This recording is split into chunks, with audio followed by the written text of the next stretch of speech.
Okay, hey team, welcome in, welcome back. Hermit here.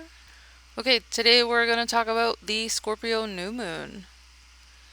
Here's an overview of what this, episode is going to be about, this lunation. So we're going to review the chart. We're going to go over new moons in Scorpio.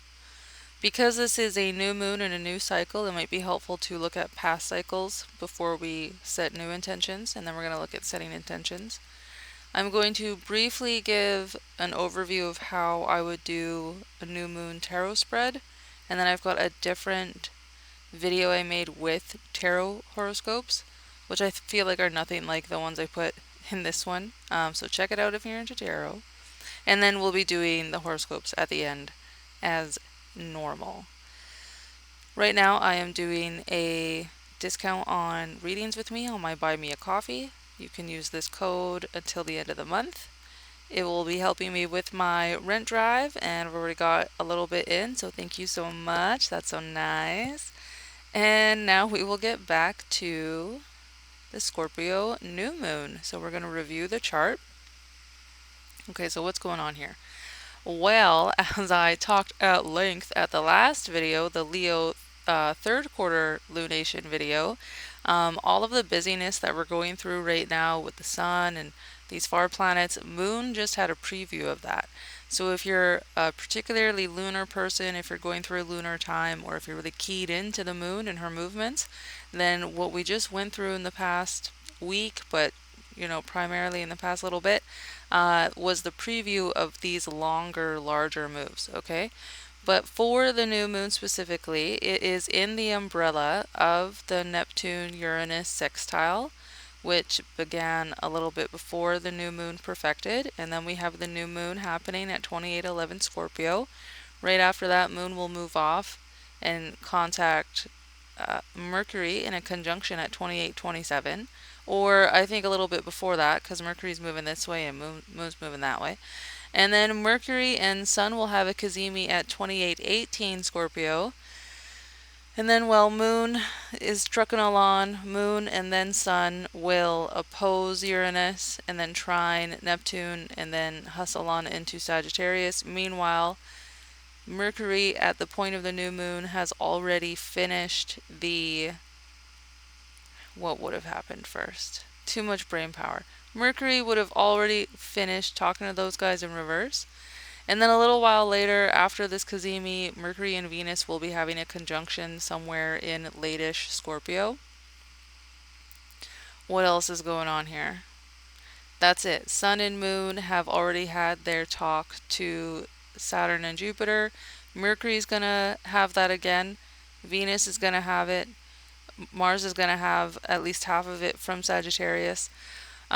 So that conversation that happened is going to keep having notes of it played here in Scorpio. And yeah, these guys will move apart like the day after the new moon. So yeah, busy time, lots of voices, lots of conversations. Yeah, so conversations, that's what I had called it. It's a surprise to me as well, apparently. So concurrently, as the new moon, and like as an umbrella over it, we have Neptune sextile Uranus, or Uranus sextile Neptune. And then immediately after, so within like a 4-hour time span of the new moon, Moon will conjunct Mercury. Mercury will have the cazimi with the Sun, or Mercury and Sun will have their exact conjunction. Moon will oppose Uranus, Moon will trine Neptune, Moon will move into Sag, and then the next day this conversation will end, and then the day after that Moon will talk to Mars, and then Sun will oppose Uranus, trine Neptune, and then enter Sag. And then over the next few days, Sun will not contact Mars because they're going to trek together, almost keeping pace until sometime in Capricorn. But Mercury will move back and have a little chit chat with Venus. And both of them, in the meantime, will have had this grand trine with Saturn and Jupiter, which will continue to get a little bit further and further away as Jupiter is now moving backwards in the zodiac and Saturn is getting ready to station and start moving direct. Okay. So resources. So we talked about kind of like the vibes, but who's connected to who? Who's ruling what? So this is the 28-degree 11-minute Scorpio new moon. That means it's ruled by Mars traditionally. Mars can't see it because he's semi-sextile from Sagittarius. So this is in the second house from the lunation. So Mars can't see it, but he's in the house of support to the place he can't see. So if we think about, if you looked at my semi-sextile quincunx video, like, is there an aspect of trust and of trusting momentum and trajectory here where, like, you don't need to see and be able to count the resources, like they are there and they're coming up? We don't know. Mars is then ruled by Jupiter, which is in the ninth house from the lunation, which is nice for the lunation, but quincunx from Mars. So Mars can't get resources from his ruler, the lunation can't get resources from their ruler, but, lunation, sun and moon can maybe skip the middleman and get resources from the middleman's ruler, which, where is Jupiter but in the moon's house? So that's pretty nice, huh? It may not be such a wild card that Mars is in a hidden house from the lunation, in the second house from it, and can't quote unquote resource it, because if we follow like the dispositor chain, the rulership chain, then Jupiter is here and well disposed to give resources to anything happening in Scorpio by superior trine anyway, because Jupiter is here freely resourced in Cancer and is like, oh, I've got it, take it, no problem. But that's ruled by the moon, and moon is here a player in what's going on in Scorpio. So that's lovely. We love to see that. And then in the coming weeks, the sun recently had the trine to Jupiter and Saturn, so that's going to be repeated in reverse by Mercury, and then in like that order by Venus. And then the first quarter moon will be with Saturn, right? So let's take a closer look at that. So here we have the Scorpio new moon. And then because this is so late in Scorpio, by the time we get to quarter moon and moon has moved a quarter of the zodiac and sun has moved about 7 degrees in a week, well, there aren't more than 7 degrees left in Scorpio. There's like 2, 1 and a bit. So now we're going to have just like we had the Libra new moon, the first quarter be trine to it. Now we're going to have the first quarter moon be trine to where the new moon is. It's going to be in Pisces, right? So we're going to start in a fixed sign and have mutable quarter phases for the rest of this lunation cycle.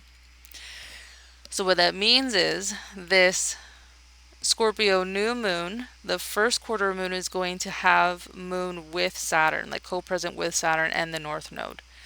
So that means Saturn is like a key player to me. As well, if we look at what the sun is doing for the rest of the month, we've got sun in Sagittarius applying to a square with Saturn in Pisces. Did I say Scorpio before? Saturn in Pisces. It's a wide square, but then we get to the full moon in Gemini, and both sun and moon are now applying by square to Saturn. And then we get to the Virgo third quarter moon, and sun is still trucking along, coming into that now 5 degree away square with Saturn, and moon will be opposing. So Saturn's a big player like throughout. And then we want to see, because Saturn just had this conversation with Sun, and that was a grand trine with Jupiter, Mercury and Venus are going to be doing it. Is Jupiter as much of a player? Well, from Scorpio, both of the luminaries will have just had a trine to Jupiter and Saturn. And then when we're in Sagittarius, when the sun is in Sagittarius season and moon is having that first quarter moon from Pisces, yep, we can still trine Jupiter. So moon is applying to a conjunction with Saturn, but at the same time, and then right after, we'll have this trine to Jupiter. So that's going to sweeten the deal a little bit. And then when we get to the full moon, well, no, Sag and Cancer can't see each other, so moon can't, or sun can't see Jupiter, and Gemini and Cancer can't see each other, and so Moon can't see Jupiter either. And so now when both of the luminaries are squaring Saturn, that might be a tight spot. Oh, and we're directly at the bending of the nodes at this 13 degrees. So that might be really tight. And this is going to be possibly a moment where we don't see Jupiter's light, and that is scary. But then when we move into the third quarter phase, when the sun is getting tighter into this square with Saturn and Moon is now opposing, like going into an opposition with Saturn right after the third quarter moon. Now we're also coming into a sextile here with Jupiter. So Moon is going to be like, like buoyed back up um, by this contact, which is going to come right before the opposition to Saturn, right? 23 to 25. So within like 6 hours of the third quarter moon, Moon will be able to maybe get some of her own resources back after surviving this south node shenanigans. Jupiter will be able to like ferry them over to Moon, and then Moon will oppose Saturn, but will be like strengthened and like okay to do it. Okay. So let's review new moon themes and Scorpio themes. Here is our monthly cycle where we start with the new moon. We go through the quarter phase where we're growing in light and brightness and shape and bigness, and then we get into the full moon, which is an opposition, so we have a lot of tension that we may need to release. And then as we lose light and bright and fullness and bigness, we start to release what we had built up, and we come into a new phase with the new monthly cycle. So the new moon, I particularly think of it as like a return to self. If you look in my moon basics, my lunar basics video, I talk about being like the gravity of the sun and the moon and the earth all being together, as well as the dark side of the moon that never faces earth and is all like pitted and scarred from space wind. That is coming into full brightness and warmth and like the embrace of the sun. So I feel like new moons are a good time for like shadow work, because this shadowy aspect of self that maybe never gets light or recognition is now brought into like full embrace with the sun and full acceptance. But if you're not into like shadow work, whatever, then intentions, just any kind of intention, new moon, new cycle. So the monthly cycle with the new moon is a time to start something, to seed something, to dream about what could be, and if you're the intention setting type, to set some kind of like habit or goal intention. For our overview about Scorpio, Scorpio is a fixed water sign ruled by Mars, and there is no planet that has exaltation in Scorpio. So Mars is a hot, dry planet. Mars is the first into the dark, the first to break free of the inner solar system, and the first planet on the outside of the sun. So the first of the superior planets. Mars fights, Mars wins, Mars survives. Mars chases his passion and desire. Mars doesn't let anything or anyone stand in his way. Scorpio is a fixed water sign, so water is made out of qualities cold and wet.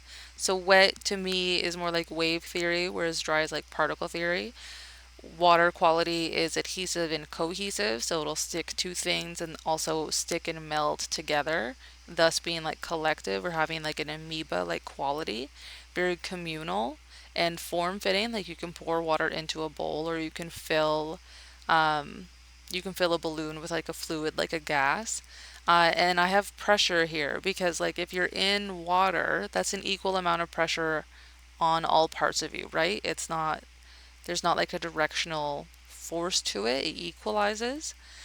And then the other part of water is the cold quality, which is more internal or absorbing and slow quality. It's more reactionary. It has a threshold or an activation limit or minimum, whereas the hot quality gives out the energy that absorbs into the cold quality so that it has the energy to work or to act.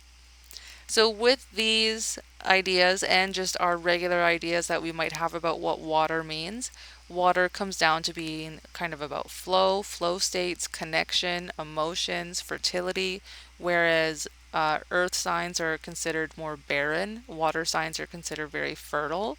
And then water also has depth, and water can be used as like dreams a lot. So the dreamy signs, or if you're having a lot of dreams, water signs might be at play. The other part of Scorpio is fixed. It's a fixed water sign. There's fixity. So the fixed signs build what the cardinal signs started. So they don't really have starting power, but they have hella staying power. There's a rigidity and a fixation to do with fixed signs, a solidity, a depth. They deal with time and investigation and like a stubbornness in the fixed sign. So now we can just kind of throw these words together. So we've got Scorpio, fixed water ruled by Mars. So because it's fixed water, that the word that comes to mind for me is stagnant, like water that's not moving or water that's been still for a long time. But then also still waters run deep. Fixed water is also sometimes equated to like pipes, the swamp, ice, or irrigation, like on the other side of Taurus, being cultivating a field. Like, how do you fix the water to maintain that cultivation? You irrigate it. And then, with fixed water, with that fixity of emotion, it's like not only do we have the emotional resilience, but like you can also hold a grudge. I feel like I thought I wrote that on here somewhere. Like you can take things really personally because it's just emotion, and it's there all the time. It doesn't let up. There's a depth to it and an intensity to it. And so Mars is often called the warrior, and so ruling Scorpio, a fixed water sign, a fixed cold wet sign, maybe he's the patient warrior here. Maybe he doesn't burst in and like guns blazing, but is more of like the ninja or the spy or the mole. I also have willingness to go deeper than others. So then others are the other planets that have something to do with a water sign. So Moon is ruling Cancer. Jupiter is ruling Pisces. Jupiter has exaltation in Cancer, and Venus has exaltation in Pisces. So these planets all rule the other water signs, and none of them like love it here in Scorpio. Venus and Moon actually do really poorly in Scorpio. It's too deep for them. So of all the signs or all the planets that you think would be comfortable in like the depth of a water sign, no, it's not really these ones. It's only Mars, really, and it's only Scorpio that goes that deep. Cancer has an ebb and flow to it, with the crab walking side to side, and then with the glyph of the two waves or the two crab claws. And the cardinality of Cancer means that it's like a new wave and then a new wave and then a new wave. Whereas Pisces is just like the muddly kind of like it's water and then it's mist and then it's clouds and then it's fog and then it's rain and then it's water.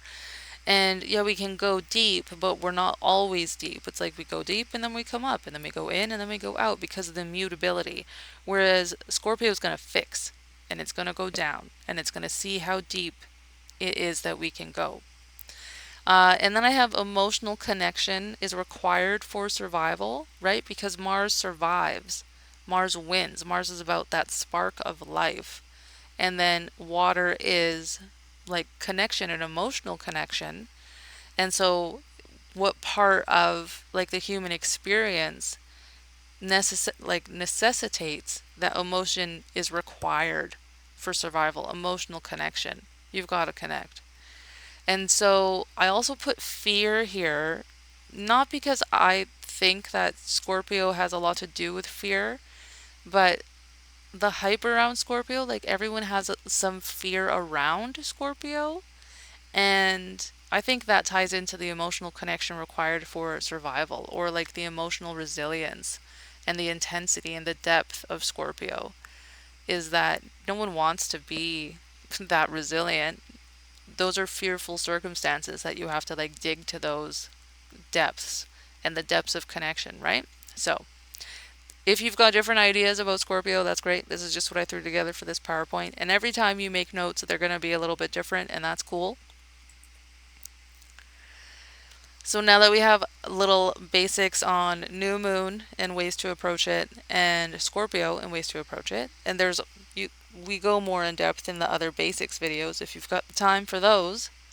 we can just really quickly review some house basics. It's not a very nice diagram, so that we can get in the mindset of what the themes of our past cycles may have been. So here is a really basic diagram for house themes. So the first house is about self body health. Seventh house is one-on-ones. You can read that as you like.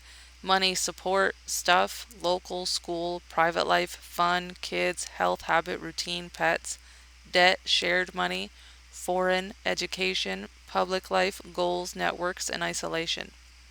Now, wherever Scorpio is in your chart maybe has these themes, but also pay attention to where Mars is in your chart because those themes may be involved as well, okay? Now, in the gestation cycle, this is the first one. This is the new moon. So we don't have a past new moon to look at like, oh, when was this seeded? This is it. This is the new flavor. However, according to this technique, that means that about every 3 years we go through a similar cycle in this part of the chart, which is going to be late Scorpio.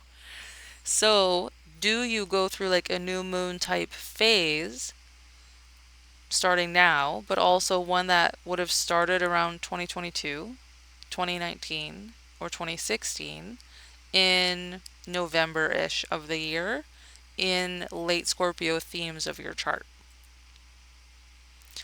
Here is the overview of the coming gestation cycle because this is our seed point here at this Scorpio new moon. In 9 months, we're going to have the first quarter moon in August at 27 degrees. And then 9 months after that, we're going to have the Scorpio full moon in May of 2027 at 29 degrees. And then 9 months after that, we're going to have our third quarter Scorpio moon at 28 degrees, February 2028. And then the following November of 2028 will be in another new cycle. Okay? So don't be overwhelmed by how big these cycles are. We've been going through them. It's just the clockwork. But also allow this larger umbrella time frame to kind of be, I guess, the larger focus. And then this, if you're going to do like a monthly intention, let it be like a small focus, you know? Okay, so here's the charts for those coming gestation periods. The Scorpio new moon here, November 2025. And then we will have a first quarter Scorpio moon in 9 months at around the same part of the chart. Then the Scorpio full moon 9 months later. And finally a Scorpio third quarter moon 9 months after that, completing our 27-month quarter phases, and then those last 9 months being that waning and balsamic moon phase into a brand new cycle in 3 years. Okay, so here we are in the set intention phase, okay? So, what are you ready to begin in the late-ish Scorpio part of your chart specifically, while respecting change and your limits, and also believing in hope? What is your relationship with trusting that support is available? Because Mars is in that supportive place from the lunation, right? What is your relationship with trusting yourself to support you no matter the circumstance? And now the next 9 months are for discovering new sprouts of your soul with tender curiosity.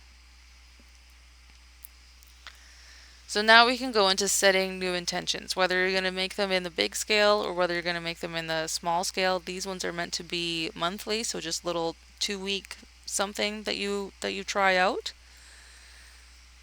And in our intention cycle, we've got those two layers going at the same time, right? We have the 9-month gestation cycle as the long game. And then how can we reflect some of those larger hopes that are, you see are possible because you've reviewed that, yeah, you are in a pattern every 3 years and you can kind of give yourself credit for how much you change every 3 years. So how can we reflect some of those hopes into the short term with a monthly intention? Now I'm going to go on a tangent. I didn't think I was going to have any tangents this episode, but I'm going to go on one about dreams need goals, need actions. So it's like you've got some idea about what you want to start in the Scorpio part of your chart. Elevate that, raise the bar, put that up into the dream area. Allow yourself 9 months to like dream it and see how it's going, and allow yourself like 3 years to realize that dream. And then you're going to give yourself some goals over the next 2 weeks to support that dream. And then over this next week, specifically, stay curious and open. And then in the next week to 2 weeks, really put some action into it. Until the full moon, we're going to let it go. And what sticks, sticks to feed into this larger scale over the next 3 years. So here's the tangent about dreams need goals, need actions. So I always get stuck with like setting intentions. They seem so drastic. And so I found success in taking the current goal and moving it up into dream level. And then it's like the things that were immediately below the goal, like, okay, just do those things. Now, instead of those being the actions to take, those are the goals. And then I have even smaller actions I get to take. So, along with SMART goals, which are like specific, measurable, achievable, realistic, or whatever, and with a time limit, you can like reframe your intentions so they're manageable. So, my example is maybe you have, maybe Scorpio's in your fourth house, and you're like, or your sixth house, and you're like, okay, I'm gonna keep my kitchen clean. Like, I'm gonna add in a housekeeping habit. So if you don't already have a clean kitchen system, going from never having a kitchen clean to being like, I'm going to have a clean kitchen, that can be really daunting. And then every time you don't have a clean kitchen, it's like you're failing your goal. So, like, let's be real, keeping the kitchen clean is the dream. That's not the intention, that's the dream. That's the end goal, and not the first stop goal on the way to the end goal, right?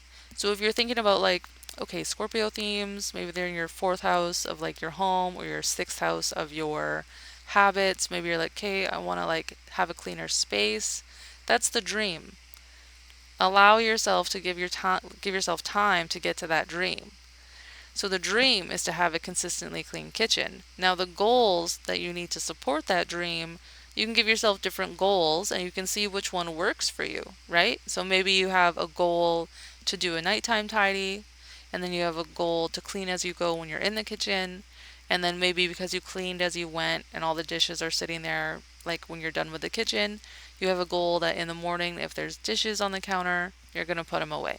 So we do like a nighttime sweep of all like the garbage and the little things and collecting the dishes. We're trying to do dishes as we go, as we cook. And then in the morning, those dishes go away. This also lets you see, which one works and which one doesn't. Maybe the nighttime tidy never takes hold. And if that was the only goal, or if that was the only thing you were intending, that would be a bummer. That you would feel like you were letting yourself down. You just got to find what works for you. You got to give yourself options. And so now I have a new intention. Instead of I'm going to keep my kitchen clean, that's too big. Obviously, that's the dream, to have a clean kitchen. Then I'm going to have some goals about what I can actually do. So that when I'm bumming around my house, I'm going to be like, well, no, it's a goal. I was going to try. Now I now I can phrase my intention as I'm going to work toward keeping my kitchen clean by giving myself several ways to practice the skills necessary, right? Okay, so that is my tangent about dreams need goals need actions.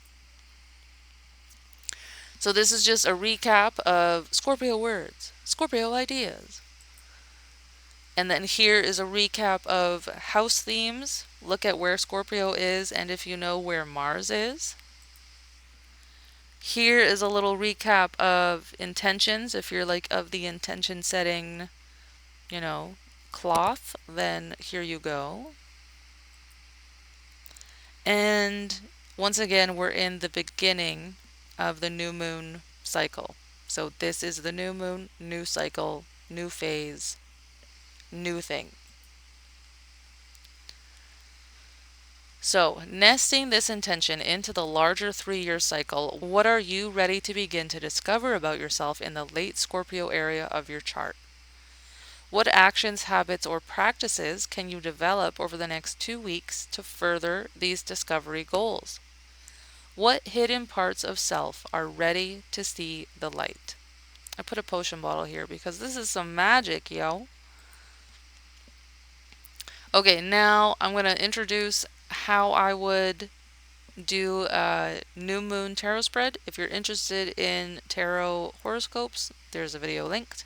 Um, Once again, this is like my return to self time for like shadow work. And with that basis, this is the spread. So however many cards you want to pull on the bottom, and then an equal number of cards over top as like a reflection. And so the bottom three cards are some aspects of self that you can become aware of with the new moon. These are shadow aspects, things you've denied, things that are clamoring for attention. And it's what can we feel pulling to the gravity of the sun and the moon.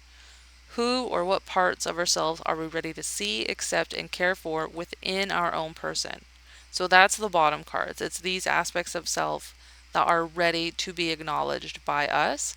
And then the top cards are not when that thing is healed, when that thing is integrated, when that thing is fixed, when that thing doesn't bother you anymore. That is not what the top card is.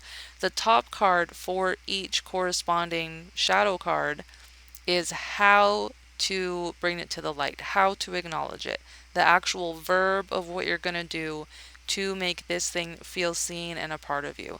Not what it is when it's no longer bothering you, not what it is when it's evolved or integrated.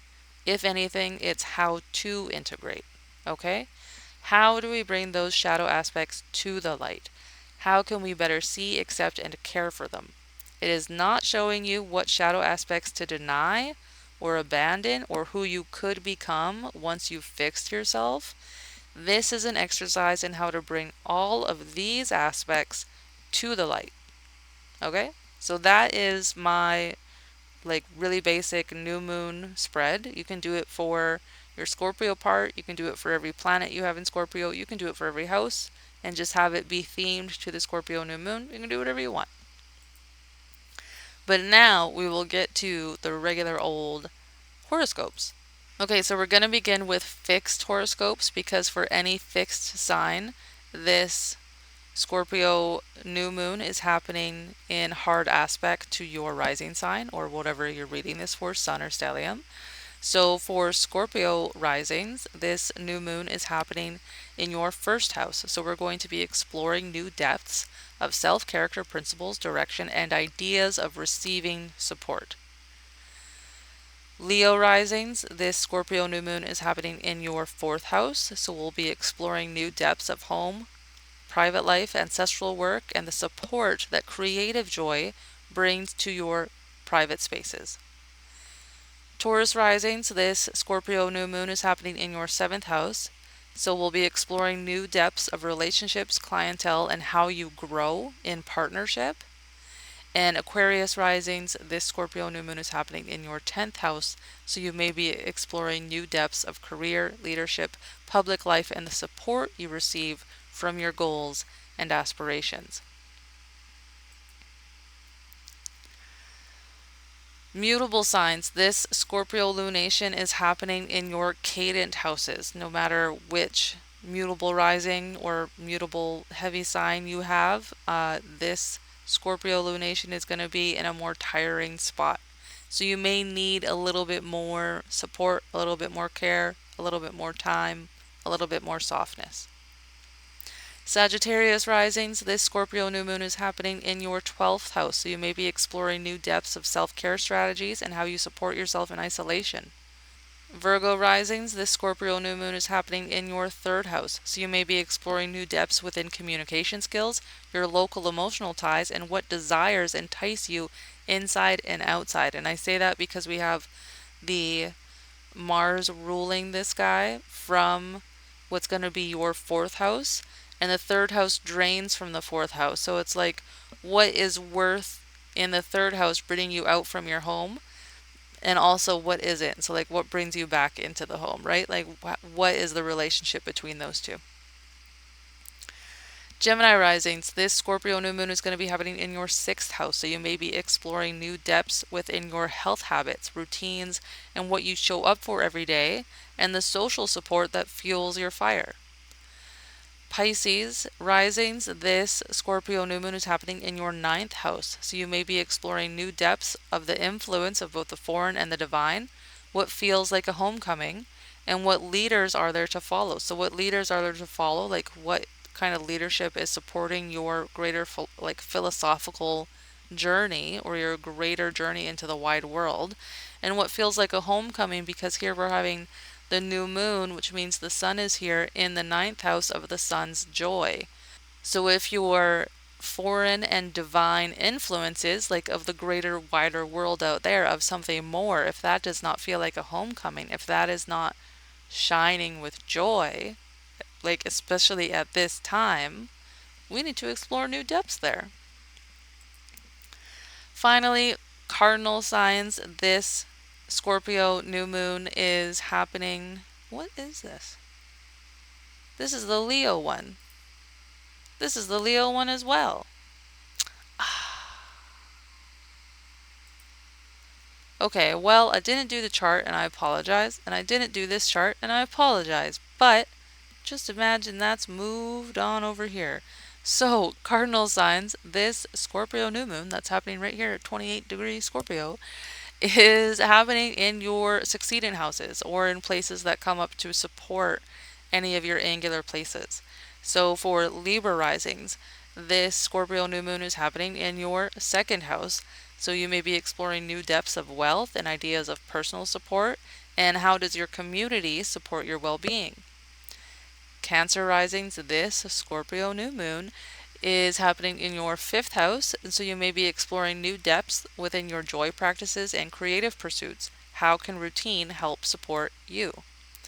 How can routine help support your joy? Routine supporting the joy house. Aries risings, this Scorpio new moon is happening in your eighth house, and so you may be exploring new depths within shared resources, places of debt, and of transformation. How can greater meaning from the ninth house support the changes happening here? And finally, Capricorn risings, this Scorpio new moon is happening in your 11th house, so you may be exploring new depths within greater networks and aspirations. And what do you want even when you're alone? What still feels like a dream you're interested in investing in, even when you don't have that team to hype you up about it? Okay, thanks very much for tuning in for the Scorpio new moon lunation episode. And if you would like to get a reading from me, there is discount until the end of the month, $10 off any reading. More information at my buymeacoffee.com/wishthinker. Okay, thanks team. Bye!